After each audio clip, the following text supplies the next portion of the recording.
Hello, everyone. This is Andrea with Moving Forward with Andrea. It is Monday, November 25th, 2013. It's about 9:45 p.m. and I'm actually calling in to LA, speaking to Natalie Richardson, who is actually a fitness model and also a fitness trainer.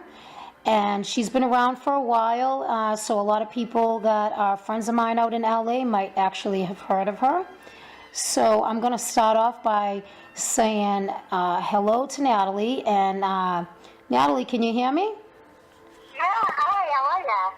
Excellent. And how are you? I'm doing very well, thank you. Excellent. So first of all, I wanted to ask you, you've been in the fitness industry, but you started in a little bit of a different venture in the beginning of when you started this in your life. How did you start getting involved with what you're doing now?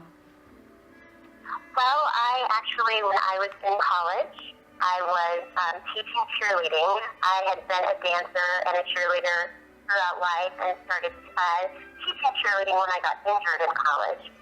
And excuse me, can I just ask you something? Were you cheerleading for the college, or was it for like a team, a certain team or something? Or I was actually, I went to TCU, which is Texas Christian University, and my freshman year I was trying out for cheerleader at TCU, and during the tryouts I tore my ACL. I blew out my knee. oh, So geez. it was a dream that I'd always had, and it kind of blew up in front of me literally during the tryouts. Can I ask you something? Did that set you back where you were saying, "Oh my God, I tore my knee out," and you were young, so you probably were like, "Oh my God," it affected you more, because you're younger and you're like, you can't believe that happened to you. Did you find it easy to just move forward with that, or did you have a couple Not of at learning first. curves? Excuse me? Yeah, not at first. I was pretty devastated because my parents attended TCU. I grew up going to football games, and I'd always wanted to be a TCU cheerleader. And that's what I set one of my goals, to be once I got to college. And doing my ACL clearly is an injury you don't get over right away. It required surgery and lots of rehab. And so I was pretty devastated and pretty depressed about it, right after not knowing, what exactly I was going to do. And really kind of had to reassess what it was that, how I was going to find my place in school. Because I had been a cheerleader for so long, and it really, I was a competitive cheerleader.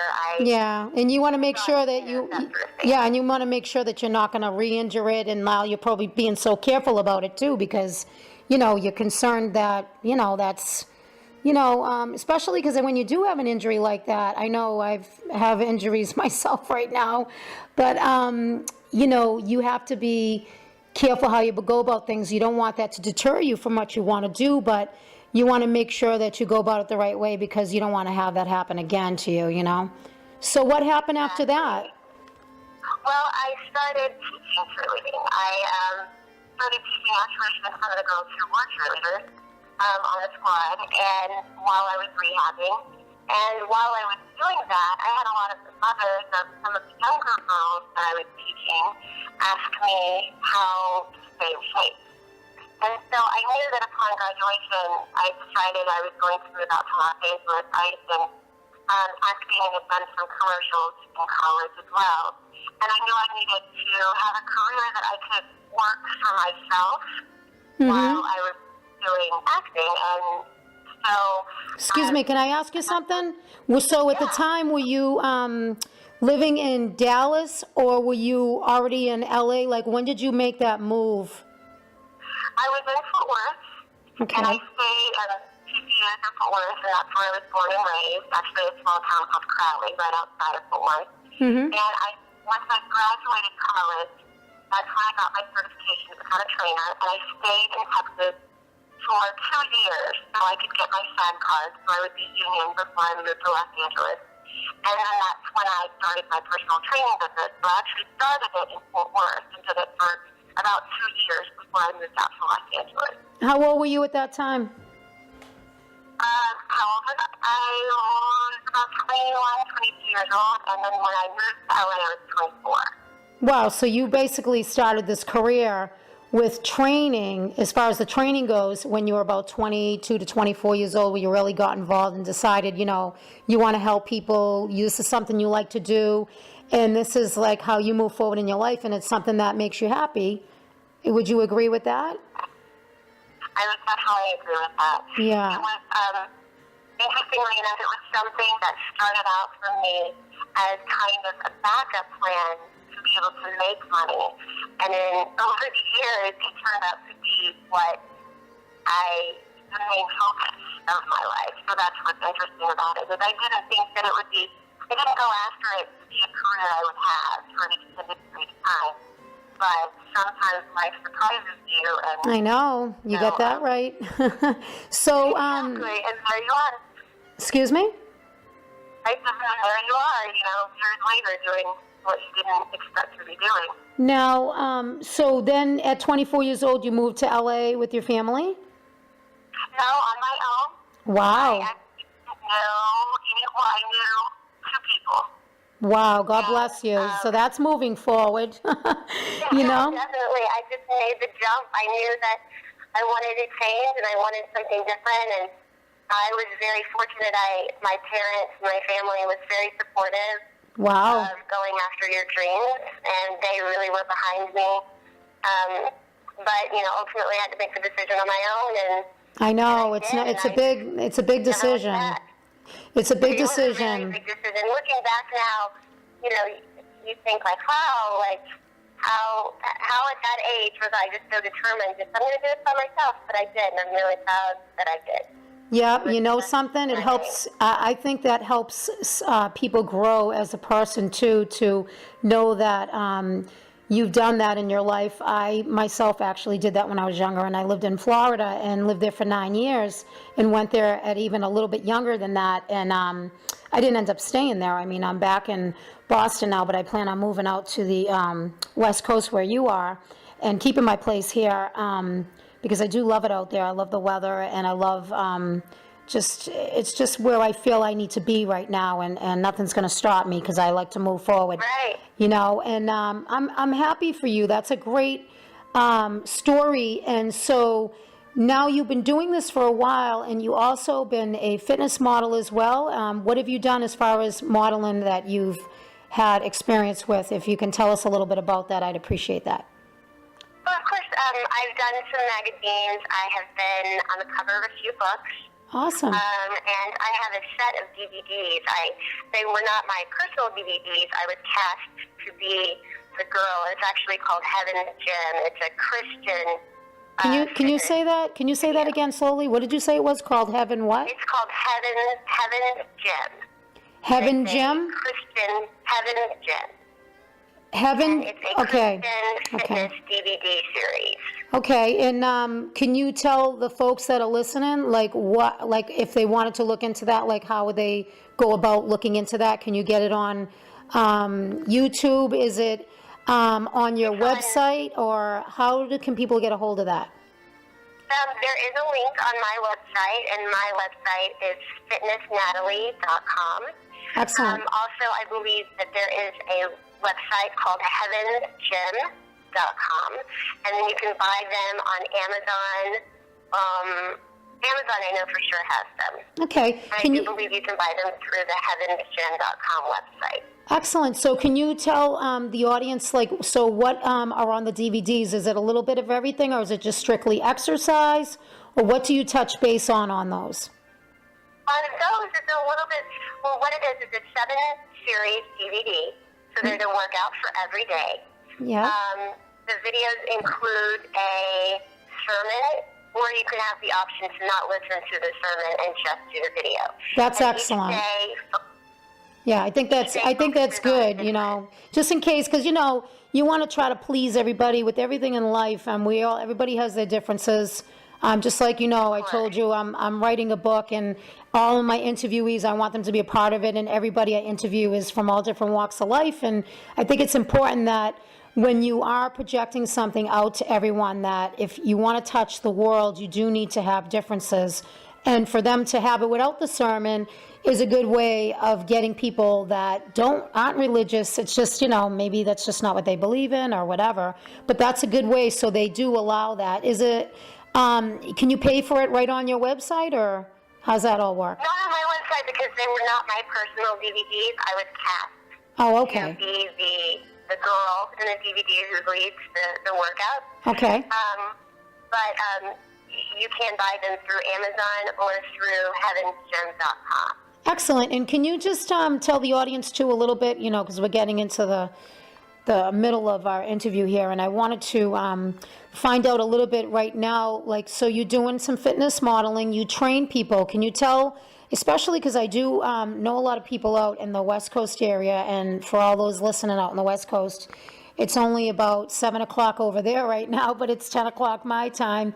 And can you just tell the folks out there if they're interested, because, you've been in LA for over 12 years doing what you're doing, and you do go to people's homes and stuff. Can you tell the audience, like, how can people get a hold of you if they wanted to have help in their world of being trained and get, some people are shy and they don't want to be around other people because, they don't feel, they feel a little insecure, or they just like to do things private because they're very busy and they don't have time to go to the gym. So can you tell us how to get a hold of you? Of course. The easiest way to get a hold of me is my website, which is fitnessnatalie.com. I also am on all social media, which is Twitter, Instagram, and Facebook, and all of them are Fitness Natalie. Yes. Twitter.com/FitnessNatalie. And I also, you can email me, which is dearfitnessnatalie@gmail.com. Okay, so, excuse me, so that was, can I just ask you one thing? So you said it was dearfitnessnatalie.com is the Gmail? So can you say the Gmail one more time to get it? It's dearfitnessnatalie@gmail.com. Okay, at gmail.com. Okay, excellent. Okay, and then, go on, I'm sorry, I didn't mean to interrupt. I just want to make sure people can hear that. Of course. Yeah. Well, that's probably the easiest way to get a hold of me. I really enjoy hearing from people.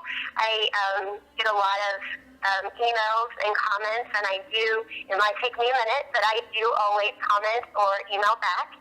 So if you have any fitness questions, or not even nutrition questions, or just in general questions, I will definitely get back to you, as I know that it's always great when you reach out asking for advice too.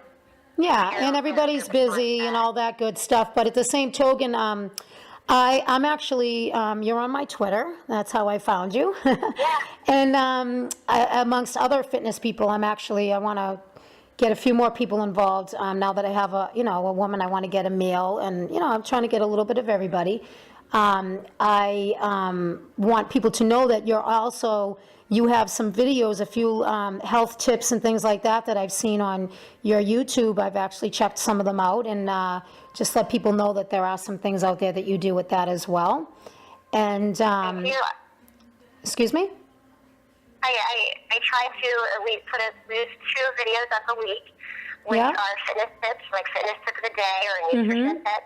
I also do reviews of classes and DVDs, so if there's something that someone's a little nervous to try, then I will be your guinea pig, and I will go try it for you.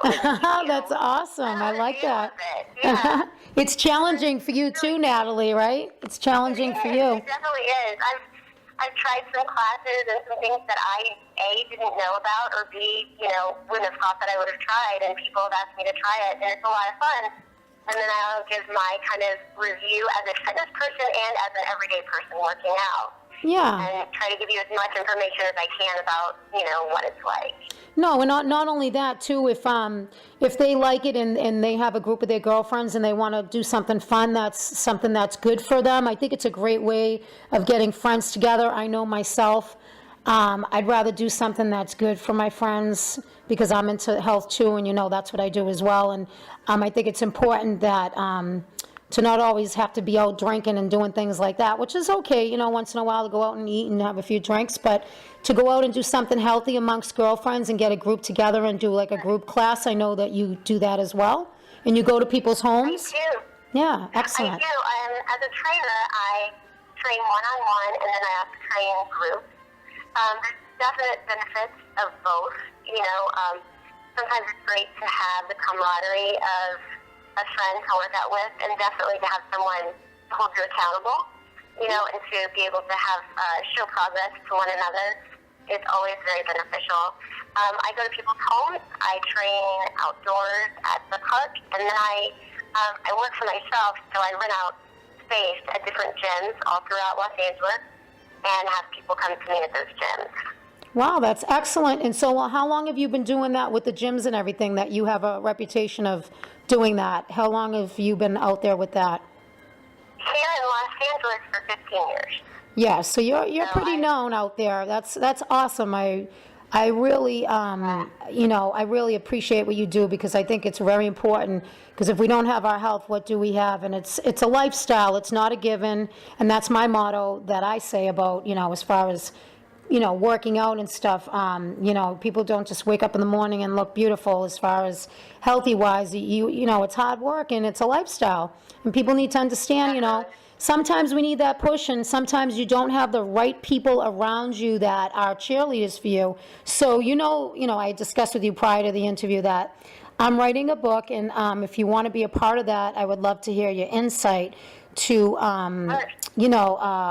to the people that are listening out there, the audience. And what would you say is your advice for people to move forward so that they're not on a broken record? And you know what I mean by that. We've all had things in our lives that set us back. And can you tell us, like, what would you do in that circumstance?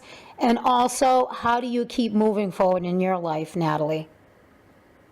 Well, I think my theory kind of about life is that life is about movement.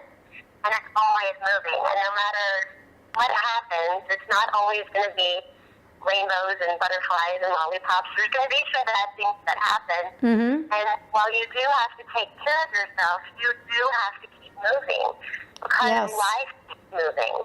Exactly. And you have to surround yourself with people who are positive and who want the best thing for you. Exactly. I recently have gone through a difficult time in my personal life, and while I did have to take the time to kind of heal and kind of, you know, go into seclusion for a minute. Well, and you know what? Everyone out there that's listening knows, like, that is only natural, Natalie, that people, and if you don't go through that motion, then there's something wrong with you, meaning, you know, then you have to say, why aren't I feeling that? Then you must have not have really cared, but we're all human here. And I think, just alongside what you're saying, is that the most important thing is to, if anything bad has happened in your life, that you take that and you learn from it so that you can move forward. And I think that's important. So you were saying that you went through something and you had to go in seclusion, and then what happened?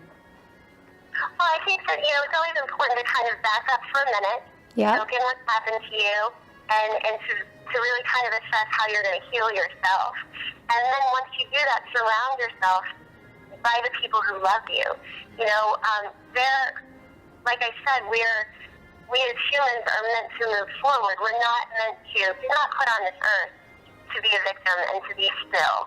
Everybody has something in them that shines, that makes them great. And you're right. It's up to you to figure out what that is, and it's a gift from God, and it's a gift that you need to share with other people. And even the bad things that happen to you are experiences that you need to share with other people, because there are people out there dealing with the same type of things. And that's what I want to bring out in you. I want you to tell people that, because people that are listening and that are going to, like, read this book and that are going to hear your advice alongside other people's I talk to, it's so important. It makes me get the chills every person I interview. It's amazing how each and every one of you, and I mean this from the bottom of my heart, I'll tell you, it's so true. Everyone I've talked to, except for maybe one or two, but mostly everyone, has said that you have to find the gift that's in yourself. And like you said, you weren't sure. You didn't even know like what you were put on this earth. Like you would focusing on other things when you were younger, and then it just came out that you needed to be a teacher and to do this to help people. And this is what you were, cut out to do, and you love it, and you're making money at it, and you're helping people. And that is awesome, because a lot of people don't really know, and they don't have direction, and they have to find out what it is they like. Because why do something you don't like and be miserable and be around people that make you miserable and not be around people that are your cheerleaders? Because that's not a good life, and you're wasting life, and that's stress, and that actually can hurt your health, and it's it's not good. And we all go through things, and like you said, you have to learn from them, because not everything is peaches and cream, and we all know that. But some people just don't know how to handle it, Natalie. And you do have a great way, and it makes me feel good to know that I'm hearing that from you, because it's important, because that is how people move forward, and that is a really, really good piece of advice. I really think that that's important, that people know that. Well, Seriously. I definitely am walking the walk. It's not anything I'm just preaching that I haven't been through. So Exactly. I definitely know that you kind of wake up when something bad has happened, and you start to realize who the people in your life are that have the best intentions for you, and those are the relationships you need to nurture. Okay, now can I ask you something? Okay, so, but when you have to be around people, and I say this to you because it's a hard thing to deal with sometimes, but sometimes we have to be around people that aren't our biggest cheerleaders, because it could be in business or whatever. And how do you deal with that? Well, I think you have to find a common ground with those people. There's something that you have in common with them. There's something you can help them with. Yeah. There's something that can help you.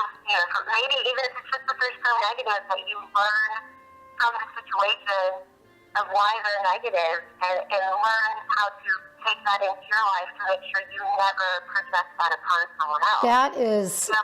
That's awesome analysis, Natalie. I think that's a great way of looking at it, because it is a hard thing to do, and I hear you on that. And I think people that are moving forward in their lives do turn negatives into positives, and I think that's so important to understand. That is one of the ways of doing it. And I really appreciate you. Thank you for your advice on that. Now, we're going to be wrapping this up, and I just wanted to, ask you, so for your future, what are your plans now for your future that you're going to do? Well, I'm currently working on a couple of ideas with someone about a fitness show that is going to be a very positive thing for the youth. I think that there's not a lot of information out there for young teens as to a healthy way to live. There's so many negatives out there, negative stereotypes, negative even role models out there that make teenagers feel bad about themselves. Mm-hmm. I'm currently working on something that I think will be very positive and very informative for teenagers. Wow, I think that's awesome. That's great. And you know what? In the future, because, I'm going to be doing this, what I'm doing, and this is to help people, and this is what I believe that I'm here to do with myself. And when that does happen, I would love to interview you again at that point, and maybe be on your show and talk about how things are going. And I think it's great that you're doing that, and because you see the need for that, because a lot of people really don't care, They just, the world is becoming very self-centered with all of the texting, and I mean, we all do it, but I'm just saying everything's just been so isolating, and people and people need to feel that connection again, where, or they think that that's just the way their life's supposed to be, and that you're not supposed to be responsive, and you're not supposed to have feelings, and it doesn't, and you're not supposed to really have it matter, when really it is. And I think it is important, Excellent. So I'm very happy to have you on my show. You're awesome person. I think that, you have a great outlook, and I'm really happy to have met you, and I'm looking forward to our relationship in the future to see how things go for everyone. And I would love to have you again, and I definitely would love to have you part of the book if you'd like to be a part of that as well. I would be honored. Thank you so very much for having me. Yes, and is there anything else you would like to say, tell the audience? I think just, no matter how hard your circumstances are, just remember that it does get easier. That I think there's a famous quote from a movie that says something like, the calendar feels small. And that's so true, because time does heal everything. So whatever you're going through, just remember, if you keep putting one foot in front of the other, then you're going to get to a better place. Excellent. And can you tell the folks out there, and when I do put this interview together, I will be putting your website up there, but can you tell the folks out there what your website is again so we can look you up? I already have, and I'm already on your page and stuff. So, but I mean, for folks out there that want to maybe contact you that are out in the LA area, that maybe have questions or need some help or just want to see what you're all about, they can check you out. Can you tell them what that is, please? Yeah, of course, it's www.fitnessnatalie.com. And all social media, which is Twitter, Instagram, YouTube, and Facebook, I'm at Fitness Natalie. Excellent. Thank you so much. It's been my pleasure, Natalie. Thank you.